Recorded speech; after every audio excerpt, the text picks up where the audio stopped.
Seruput kopi dulu, Lur. Lagi panas nih pembahasan soal rencana Oyashio Class Submarine yang disebut-sebut bakal diakuisisi oleh TNI AL, tapi dengan konsep yang agak unik. Bukan beli baru, melainkan semacam pakai sementara. Nah, kalau dengar kata pakai sementara, pasti langsung kepikiran. Ini serius nambah kekuatan atau cuma solusi darurat?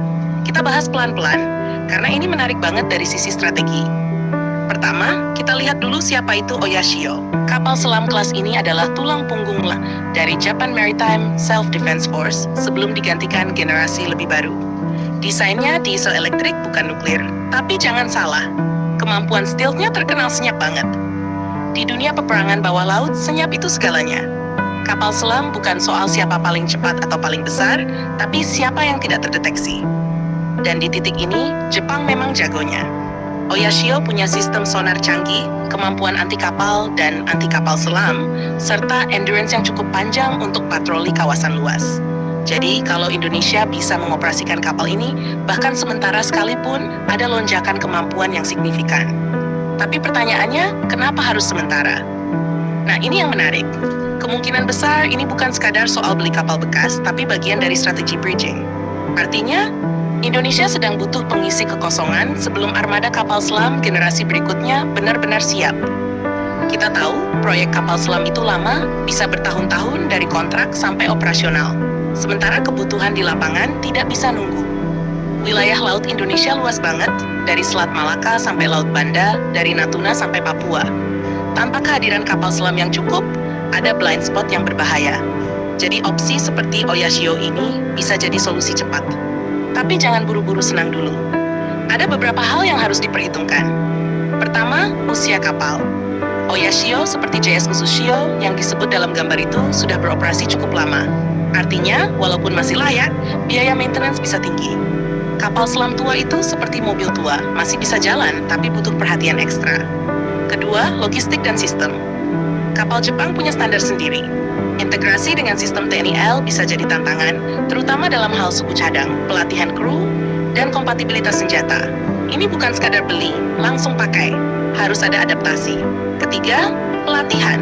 Mengoperasikan kapal selam Jepang butuh training khusus. Kru Indonesia harus belajar sistem prosedur, bahkan filosofi operasional yang berbeda. Tapi justru di sini ada nilai tambah. Kalau program ini benar terjadi, maka ini bukan cuma soal kapal, tapi transfer knowledge. Awak TNI AL bisa belajar langsung standar operasi Jepang yang terkenal disiplin dan presisi. Itu investasi jangka panjang yang mahal nilainya. Sekarang kita lihat dari sudut pandang strategi kawasan. Asia Pasifik lagi panas. Pergerakan kapal perang, latihan militer, hingga rivalitas kekuatan besar makin intens. Indonesia sebagai negara kepulauan terbesar di dunia tidak bisa hanya jadi penonton, harus punya deterrence. Dan kapal selam adalah salah satu alat deterrence paling efektif. Karena musuh tidak pernah tahu di mana posisi mereka. Dengan tambahan platform seperti Oyashio, meskipun sementara, Indonesia bisa meningkatkan kehadiran bawah laut secara cepat. Ini bisa berdampak langsung ke stabilitas kawasan, terutama di titik-titik rawan seperti Natuna. Tapi ada juga sisi geopolitik.